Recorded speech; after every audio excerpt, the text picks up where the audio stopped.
वालेकुम, मैं हूँ हसन तनौली और आप देख रहे हैं K22 न्यूज़। सऊदी अरब से खालिद महमूद चीमा की खुसूसी खबर शामिल करते हैं। किंगडम ऑफ सऊदी अरबिया की 94वीं सालगिरह के मौके पर जद्दा में पाकिस्तानी मीडिया के लिए काम करने वाले सहाफ़ियों के लिए तकरीब का एहतमाम किया गया। तकरीब के मेहमान खुसूसी इस्लामी ताउन तंजीम OIC के असिस्टेंट सेक्रेटरी जनरल बराए साइंस एंड टेक्नोलॉजी के एम्बेसडर आफ्ताब अहमद खोखर थे।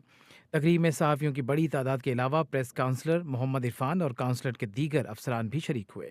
इस मौके पर मेहमान खसूसी आफ्ताब अहमद खोखर का कहना था कि सऊदी अरब को उनके कौमी दिन के मौके पर पाकिस्तान की जानिब से मुबारकबाद पेश करता हूँ।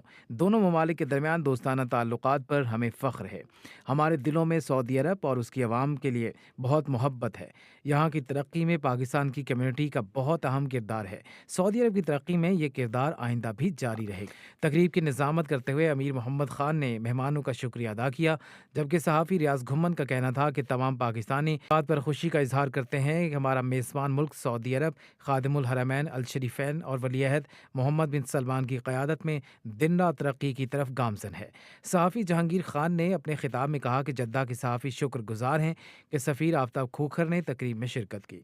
तकरीब के अख्ताम पर सऊदी अरब और पाकिस्तान की कौमी तरानों की धुन के दौरान सऊदी अरब की 94वीं सालगिरह का केक काटा गया और सऊदी अरब के मिली नग़मे पेश किए गए। Khalid Mahmood Cheema, K22 news, Jeddah.